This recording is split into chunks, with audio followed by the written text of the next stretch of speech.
All right, and we're live. Welcome to another episode of Media Discerned. And today we are going to be talking about the sequel to the last movie that we did on our last podcast episode. And this is Wreck-It Ralph 2, or other known as Ralph Breaks the Internet. Did I get that right? All right, so stay tuned and we'll get started.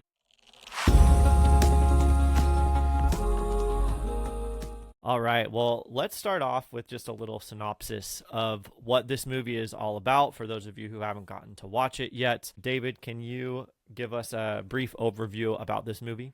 Yeah, so if you'll recall from the previous episode where we talked about the first Wreck-It Ralph, the movie ends, with Ralph and Vanellope being accepted in their own video games. And at the end, Ralph just says, well, you know what? If that little kid likes me, how bad can that be? A Wi-Fi router has been plugged into the arcade. And so now from the Game Central Station plug outlet, they're like, huh, we can go to the internet.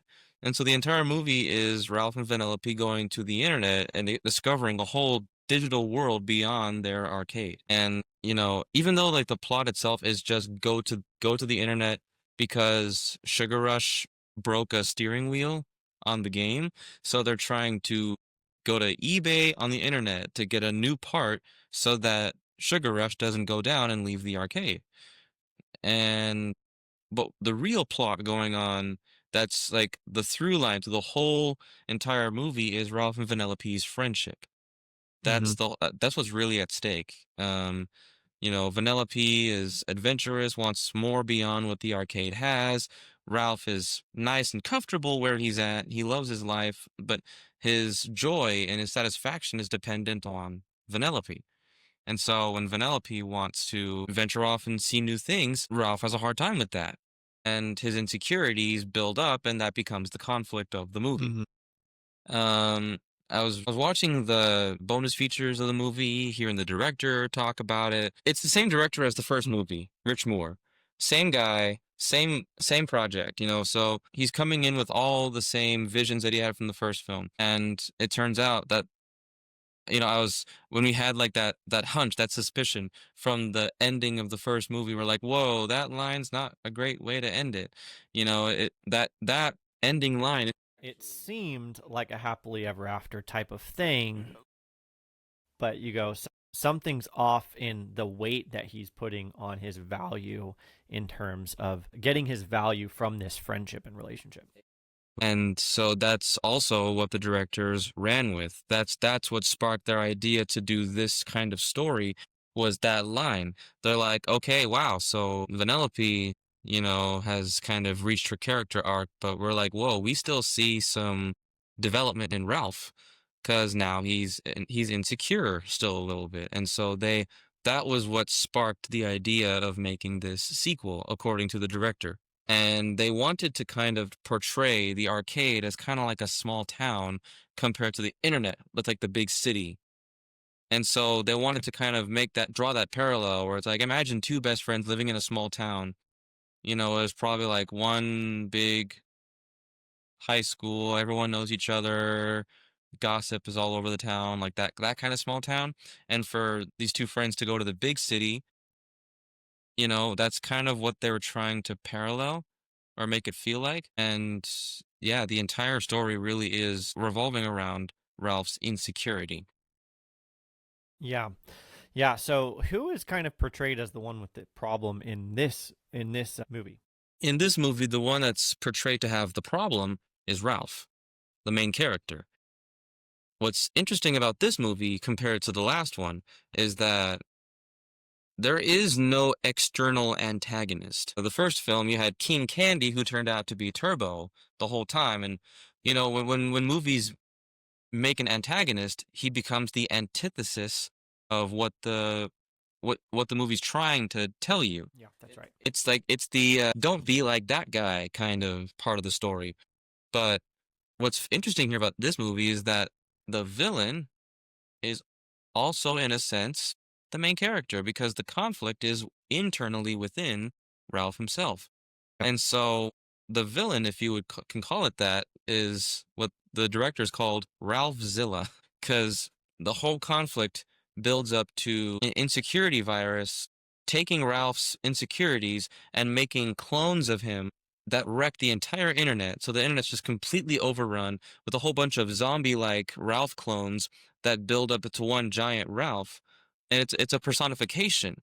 What is it like when your insecurities are personified? It looks something scary like that. And it's trying to make the point that, hey, when your insecurities build up like that and you put all this weight on friendships with particular people, to that person, you are becoming like a zombified monster.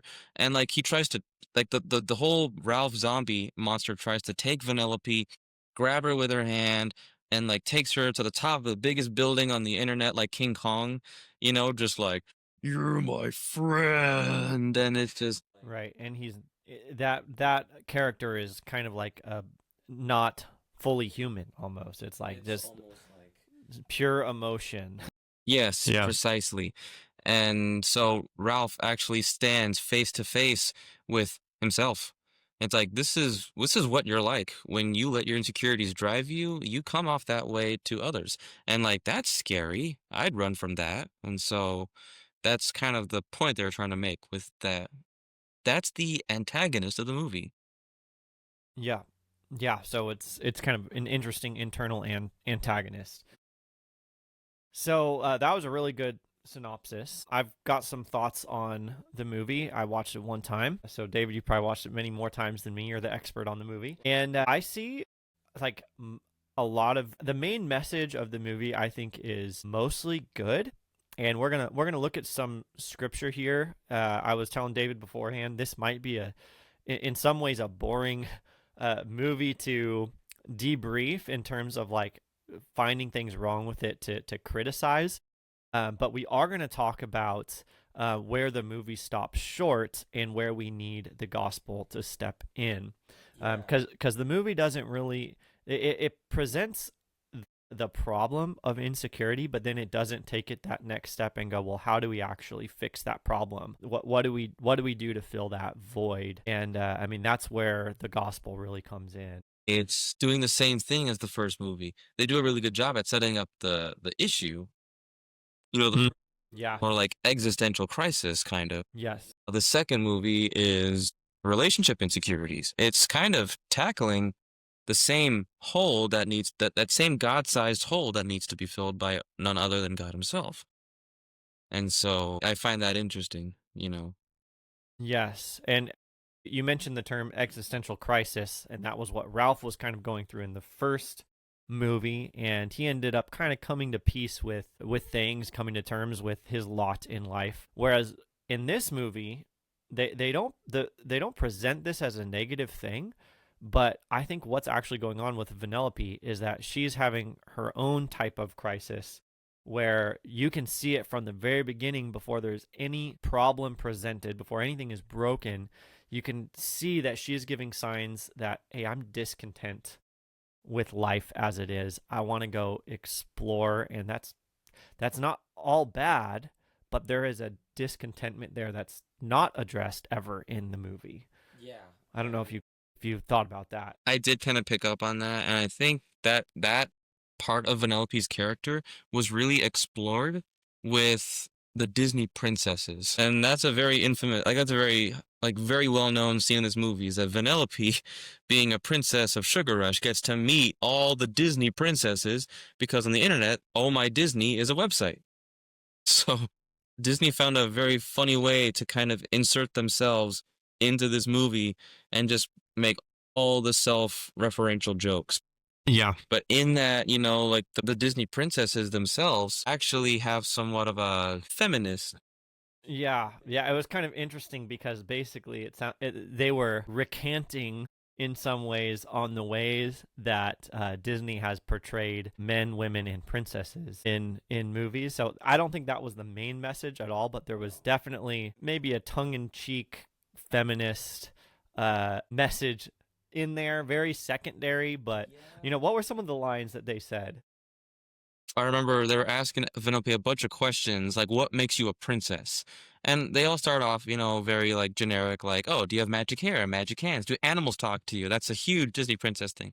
They go through all the tropes: poisoned, cursed, kidnapped or enslaved. And then Rapunzel steps up and then just says, "And now for the $1 million question. Do people assume all your problems got solved because a big, strong man showed up?"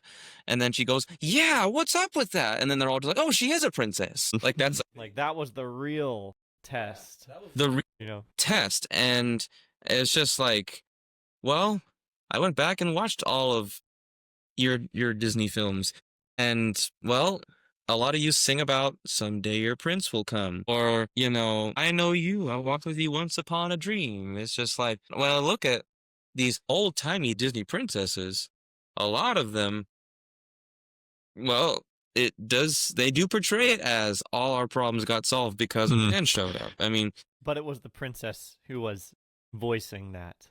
princess who was voicing them. And I just thought, there are Disney princesses who I think it would be funny if they were the ones to ask that question, like Mulan or Merida, who doesn't even have a prince, but no, they chose Rapunzel to ask that question. And I'm like, Rapunzel, a big strong man showed up to your tower, and he's the reason why you broke free from your abusive stepmom. It's just like some major problems in your life were solved because a man showed up in your life. And I mean, like, Entangled, like, that was a really good chemistry between Flynn and Rapunzel. So I just felt like that's a pretty big diss to a pretty great guy. I mean, Yeah. but either way, but that was to serve Vanellope's kind of, like, self-empowerment kind of character arc, where it's like that's Vanellope's arc in the entire movie. It's just like, I want to do what I want to do. It's just kind of like it feels almost like a go find myself kind of.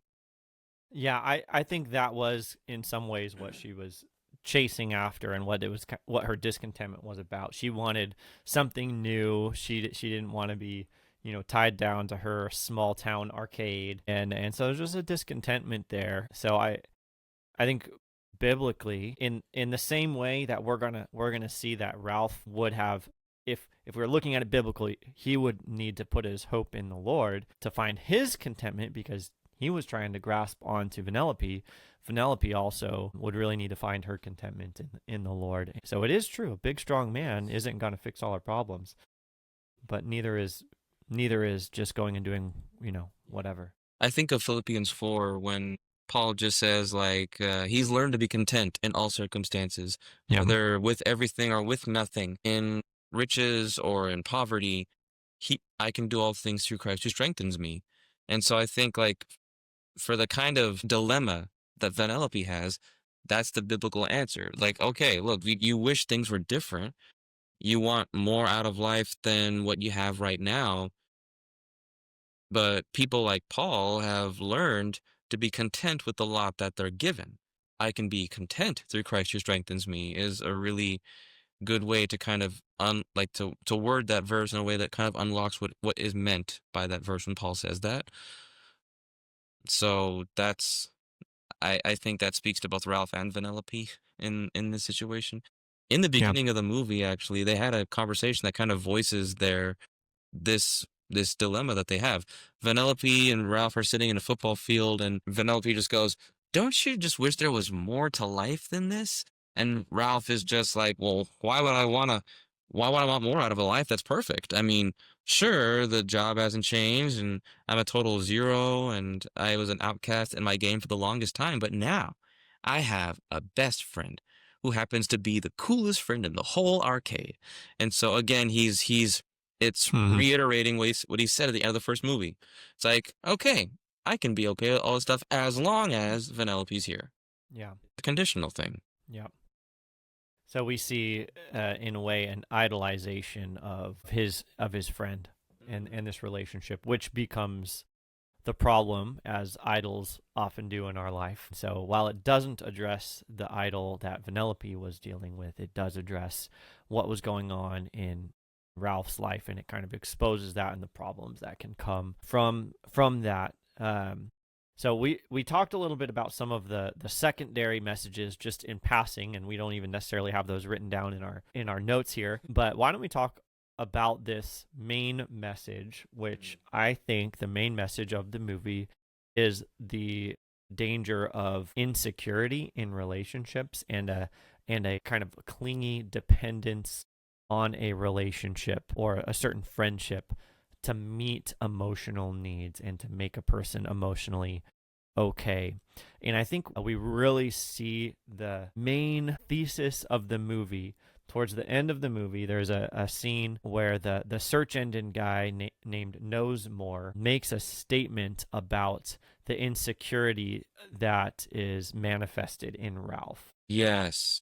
And so this is at the climax of the film when a whole, Ralph clones are overtaking the internet and shutting everything down, looking for Vanellope, and Vanellope is running for her life, and she takes refuge in Knowsmore's website. And, previously Knowsmore was like, "Oh, you're the delightful little girl who says please and thank you." Like he already he liked her. He's like, okay, so they're stuck together and like barricading the doors from all these Ralph clones, and then the real Ralph comes in, and then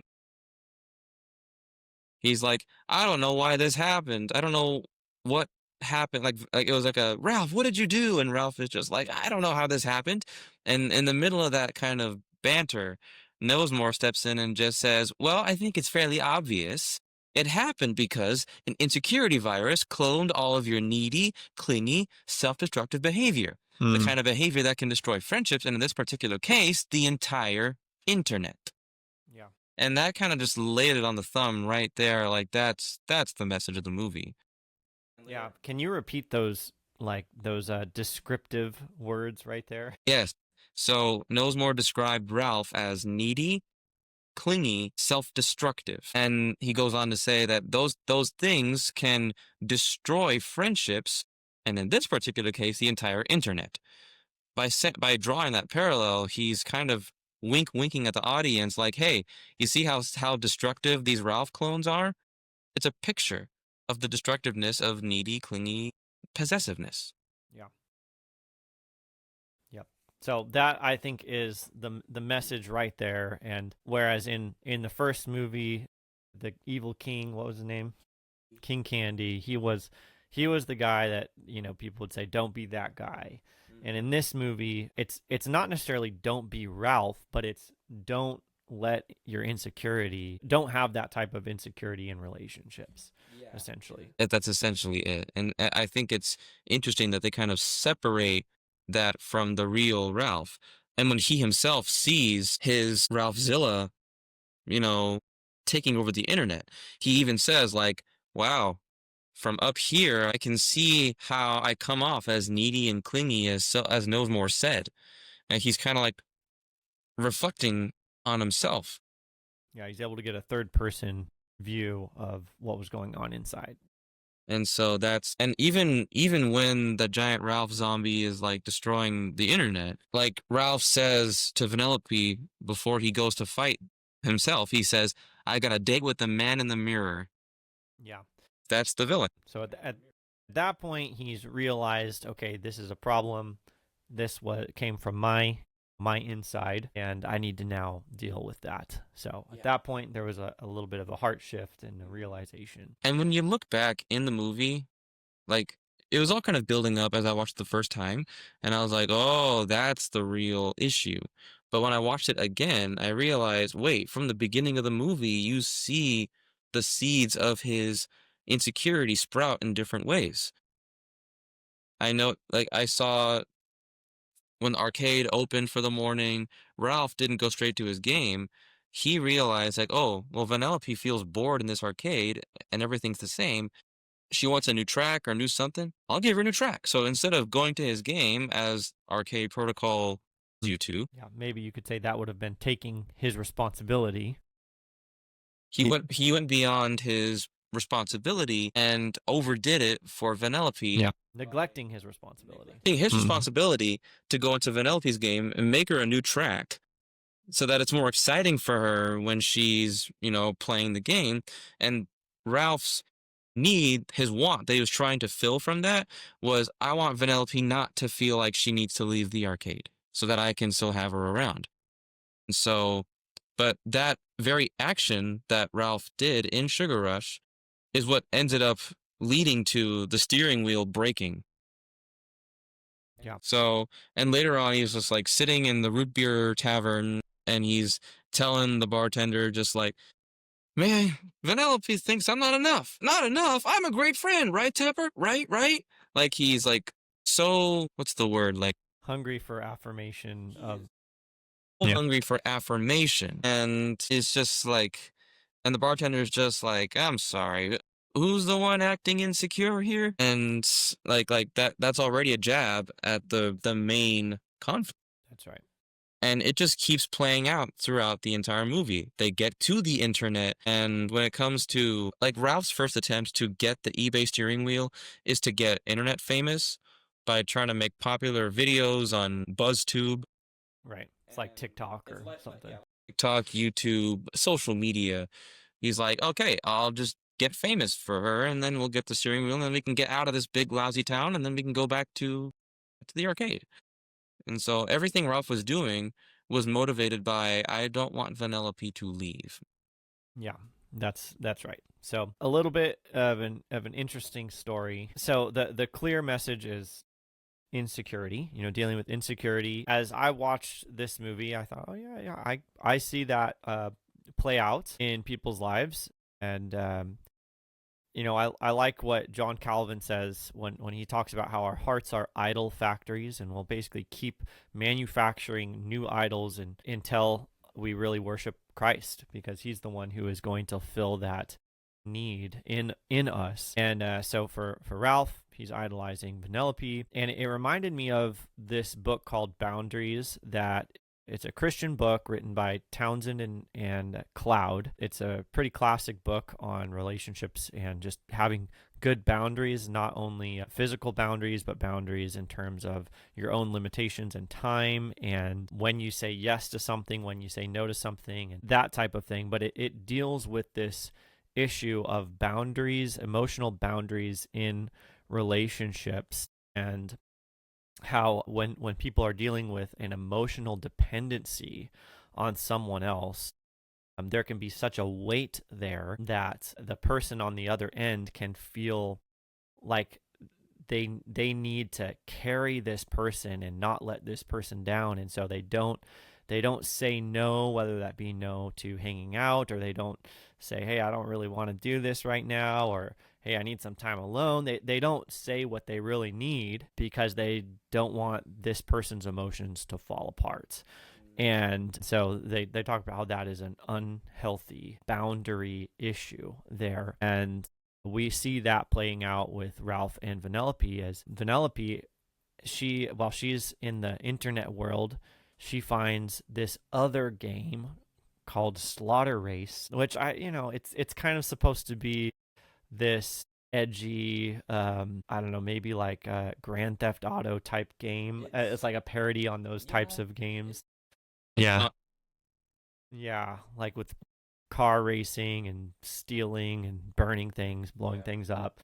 Just, kind of a teenage boy, do whatever you want type of game. So, that was maybe a little bit like, okay, well, I don't want my kids influenced by that, but that was besides the point. That's not the issue of the movie there. But Vanellope is like intrigued by this game and the world in this game and the thrill of the racing and the fires and the risk, and that, yeah.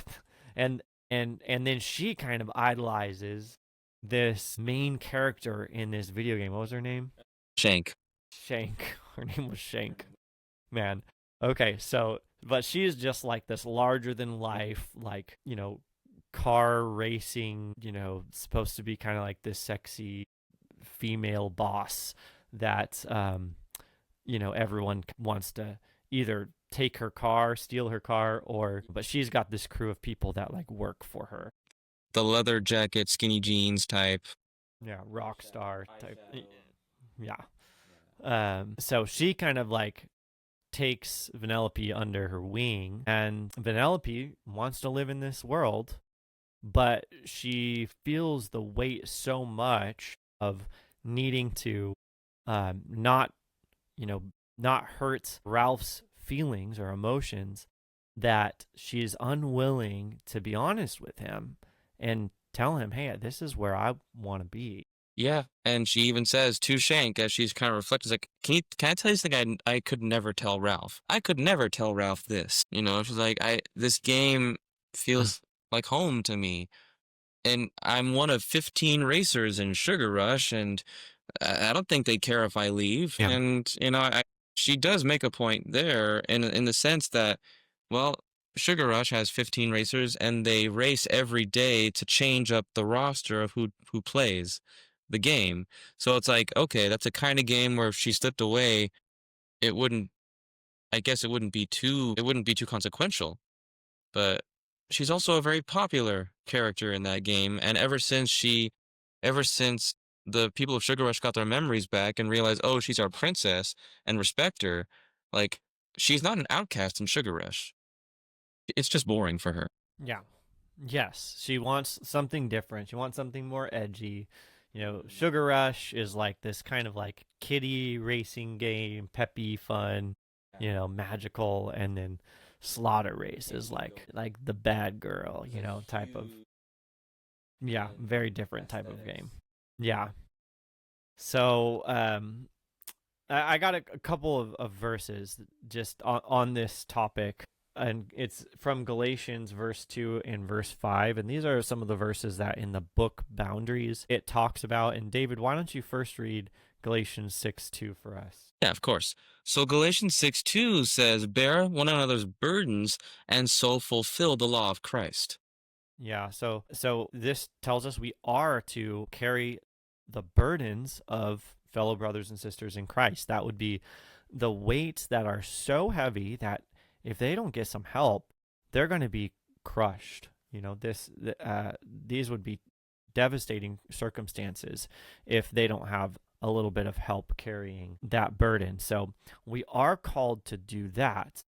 But where a boundary is crossed is when we neglect what's going on in verse 5 in this same chapter. So David, can you read that? Down, it says Galatians 6:5, for each will have to bear his own load. Yeah. So there's a difference between a burden and a load. There's a load that every one of us should carry. And then there are times when we each will have burdens that we need someone else to step in. Yeah. But our load is the responsibilities that God has given us to carry. And in the book Boundaries, it talks about how this can also be emotional boundaries as well. And each one of us, like, we can only be okay emotionally in Christ when we look to the Lord. And there are certain things that if we keep trying to look to others for our affirmation and to be okay and to meet our emotional needs, we're putting that load onto others and can actually crush others. And so people need to be able to be honest with us and go, hey, I think that's your load to carry, and be able to say, hey, I don't want to do that right now. I don't want to meet up right now, or whatever the case might be. Yeah, I've heard Pastor Kyle actually give a distinction between the a burden and the load with his own little analogy. He may have told you before, but he's told me a burden is like a giant boulder that you cannot lift on your own. You're crushing under the weight of it, and you need others to come and lift it with you. But to bear one's load is to like to have a backpack on you. That's your load. We've all are responsible for our own loads, but burdens are where we help each other out. And so there Yeah. are things that are too heavy for people to handle on their own. I'm sure like if someone suffers great loss, Yes, that's right. that's a burden that they need comfort and consolation.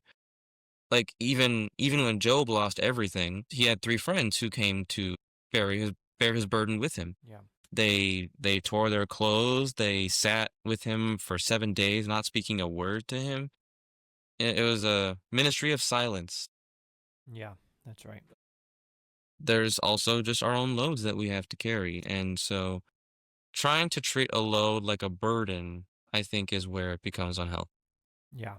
Yeah, that's right.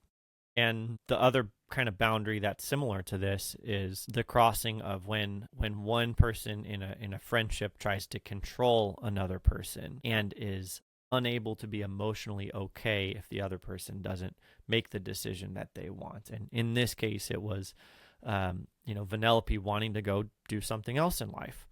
Now, if they were married, that would be different. But in this case, it was like, he's a lot older than her. That was not the case, right? That's not the case, right?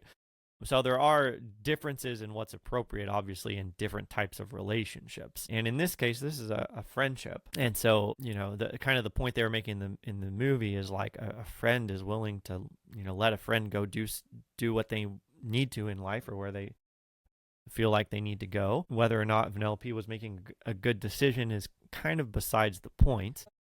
Yeah. What I did notice is that, Ralph and Vanellope are both not completely innocent. Yes, that's right. Penelope's not, her hands are not completely clean in this situation. I mean, she should have been honest with Ralph up front about Yes. her boundaries, what she wanted. But, there was also some parts in the movie where people kind of give her some slight rebuttals.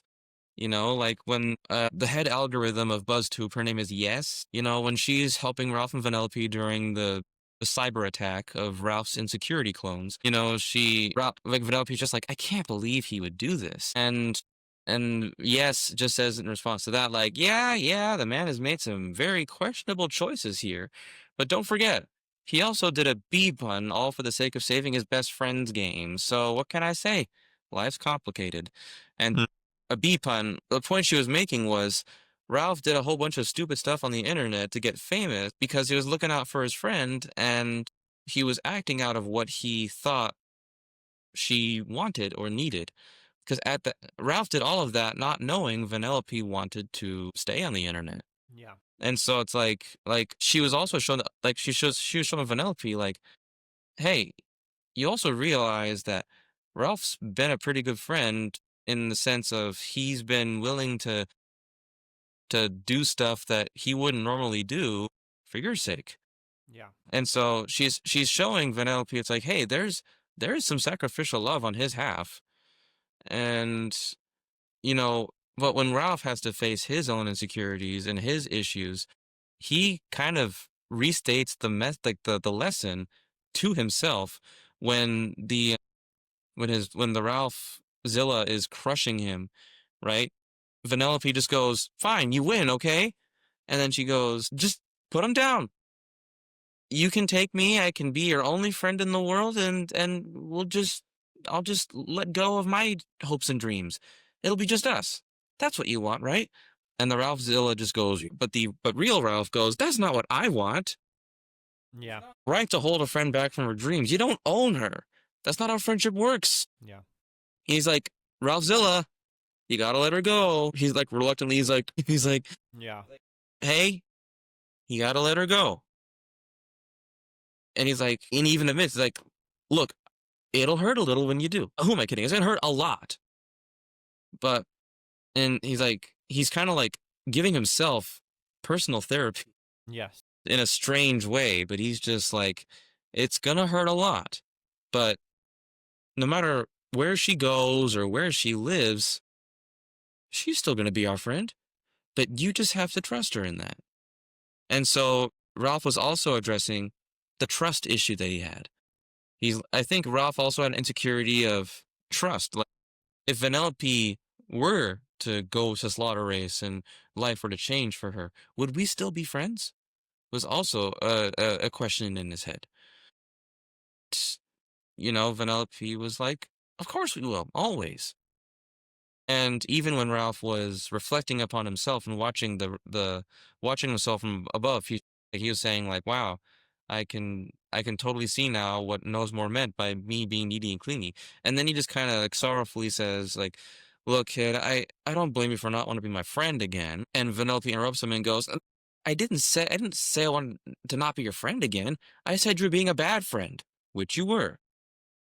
Yeah. And so I think that kind of miscommunication that they've had. Ralph is not right in the sense of putting all the weight on Vanellope and having a distrust, leading him to act self-destructively. But also on the side, Vanellope ought to be way more honest and more upfront to Ralph on what her boundaries are and what she wants. And, and she also has to consider, like, Ralph's done a lot for me, and I should also be thankful for that. He's he's acting out of care and concern for his friend. Yeah, that's right. I think you bring up a really, really good point mentioning that, what should she have done? And, the truth is in an ideal world, she should have been able to be very upfront and say, Ralph, I know you really enjoy me living in this other world, but this is what I need, what I really want to be able to go do. And you need to let me do that, And the hard thing about doing something like that and being clear is it might hurt the other person's feelings, but I think that's where where Galatians 6:2 and 6:5 come into play. Would you say so, or how would you tie that in Galatians 6:5 with the bearing their own load? So I think, when two people in a friendship, like let's just kind of take Ralph and Vanellope, for example. Let's say you're not married, but you just have a really close friendship with somebody. And that's the kind of relationship that it is, right? If both of you can distinguish well a burden and a load in your life, then for the stand-in for Ralph, the insecure party versus the Vanellope side of things, the guy with the insecurities has to be okay with his load is his load. For the person who's kind of in Vanellope's shoes, having that mutual understanding of like, hey, we both hold to biblical truth.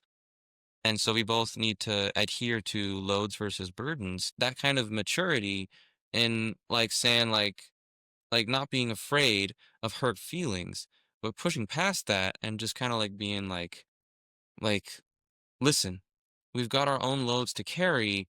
You got to let me do this. Like, don't let the fear of hurting one's feelings keep you from communicating.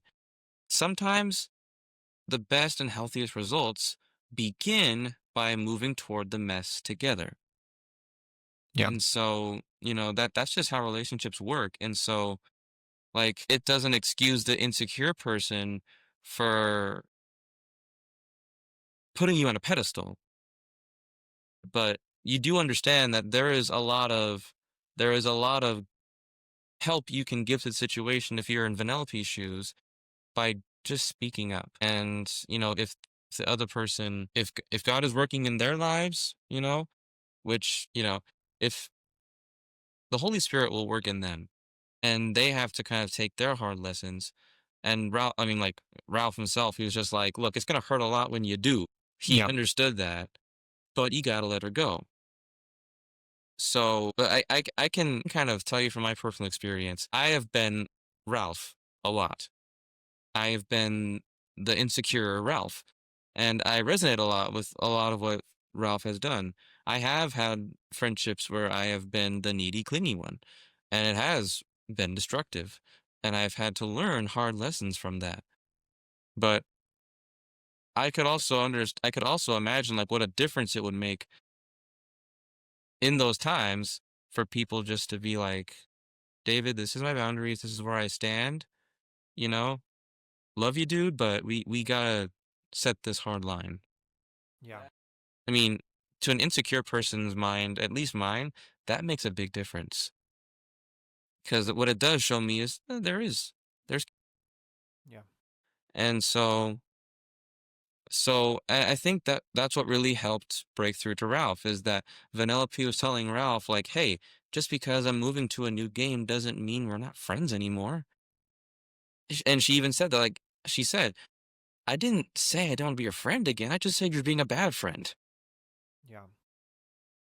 Yeah, and I I think it can be really hard sometimes for people to be willing to be honest about their boundaries when they have the fear that someone else might fall apart emotionally. And so I think that that's what she was facing, and I've heard many stories about that. And I mean, I just want to thank you for being honest about your own struggle with that. I think probably all of us, if we think back in some way, we have been the emotionally insecure person, whether that be in a romantic relationship or a friendship or just desperately wanting to, be friends with the popular person or whatever that might be. And just a fear of losing that or a fear of not having that in some way. My friends who used to be on staff with us at Challenge, she was a campus minister for a long time. She was like super, super nice and really sweet woman. And she had ended up having a friendship that was lacking boundaries. And basically, she had befriended someone who had just attached to her in a similar way with Ralph and Vanellope.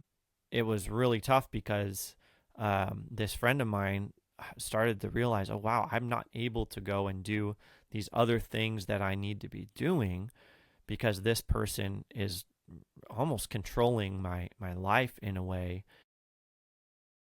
She is such a sweet person. She didn't want her friend to fall apart, but eventually she learned about having good boundaries, and she set some of those boundaries. And I don't know if that friend of hers was walking with the Lord or not. Hopefully she was, but at least at that point she didn't have the maturity to receive the boundaries that were set. And I think she did fall apart and just ended up becoming somewhat bitter. You could really see the toxic nature of that play out over time. Hopefully that person ended up at some point turning to the Lord and receiving hope in Him.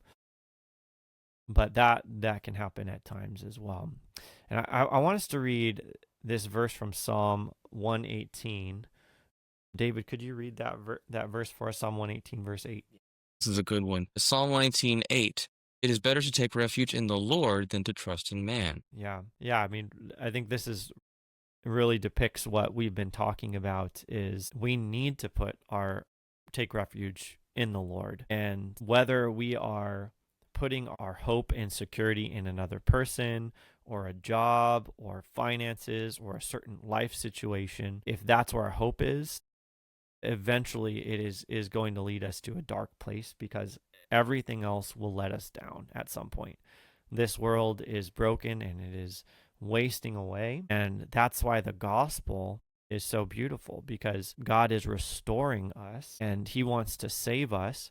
And He sent His Son, Christ Jesus, to die on the cross for us so that we can have a restored relationship with God that starts now and lasts into all eternity. And He's the one who will never leave us or forsake us. And when we really know that, when we understand God's deep love for us, then, I'm not saying the circumstances don't influence us at all, or don't, that there's never a reason to, experience sadness or pain. Like those are real human emotions, even when you walk with the Lord.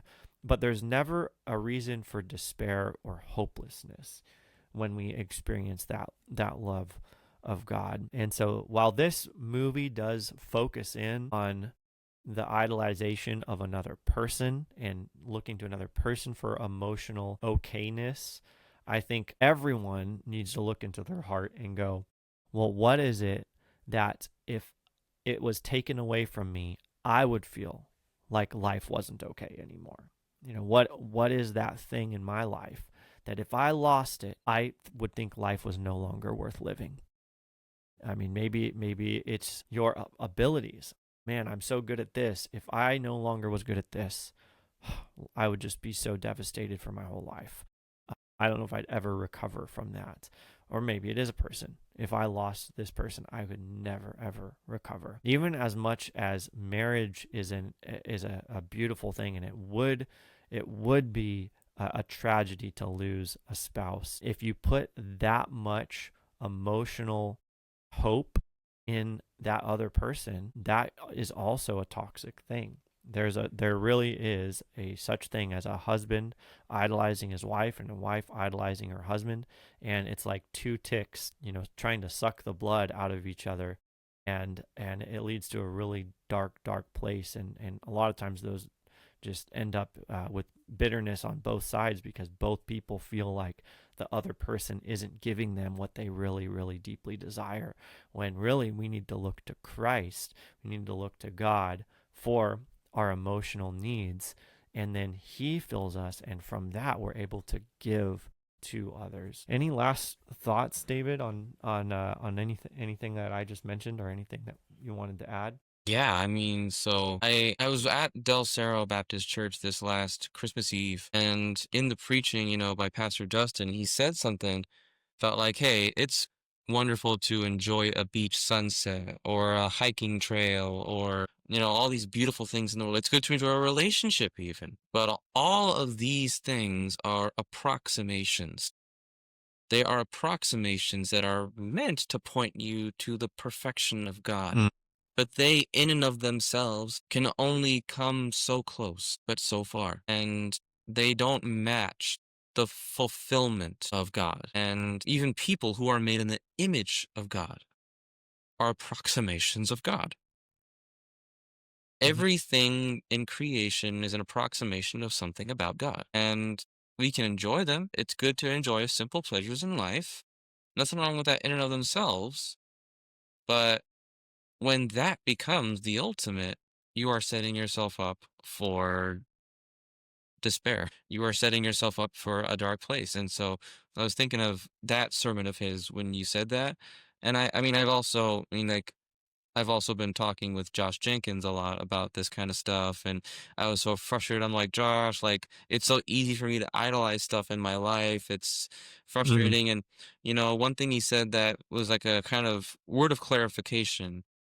Josh was just kind of like, well, David, like, you want a godly marriage. That's a really good thing to want. That is a God-given Mhm. desire. And he's like, because just because you have emotional passion for something doesn't make it an idol. What makes it an idol is whether or not your joy depends on it. And that was a good distinguishing factor I like that. because I'm a very emotionally passionate guy for a lot of things.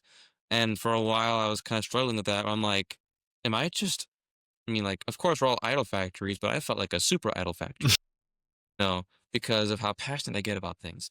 And so Josh was trying to tell me it's just like your passion for stuff is not what makes you an idol maker. Your idolatry is not within what emotional energy you put into things. It's the weight you put on the things as it depends on your joy and contentment. And that's a huge difference. And so it's like, don't withdraw all of your passion from pursuing a godly wife. That's a good thing. But, don't bank your hope on it. Don't bank the hope that is owed to God. Don't bank the hope you're supposed to put in God. Don't let that take the residency in your heart where God belongs. And so that was a really good distinction that really helped me think and articulate, how I operate. And this movie really came out at a time where I was struggling with this particular thing where I'm just like, dude, I just keep my intensity keeps squeezing people until they're just milked dry. Like, I don't like being someone that just consumes energy out of people. Yeah. And so, I mean, like, that was something I had to struggle through. I'm just like, is it because my passion comes out too strong for people sometimes, or is there really a deeply rooted idolatry issue? And I think it was both. And so, there's responsibility on both ends when it comes to relationships. It was not all Ralph's fault, but Ralph had some serious issues. Yeah. And so, it helps me to know that, like, there's when we put our hope in Christ and we are not dependent on each other, that's when we can truly bear one another's burdens appropriately and bear our own loads with contentment. Well said, David. Well said. Well, I think we've got to wrap it up for today's podcast. Thank you, everyone, for watching, for joining us as we talk about this movie. And we hope that it's helpful, especially for those of you who are parents who are trying to discern the messages in the media as you're allowing your kids to watch certain movies. Just like before, we're going to try and get a discussion guide for you and put it in the video description or the show notes, so that if you want to do some debriefing with your family as you watch these movies, that you would have the tools necessary to do that. Also, we would love it if you want to give us input on what movies you would like us to talk about in our podcast. So please put those in the comments. If you think any other questions would be good to be thinking about with this movie in particular, put that in the comment section as well, because there might be some other people who could benefit from thinking through those questions or using those as discussion questions for debriefing with their families as well. So thank you so much for watching, and we'll see you next time on another episode of Media Discerned.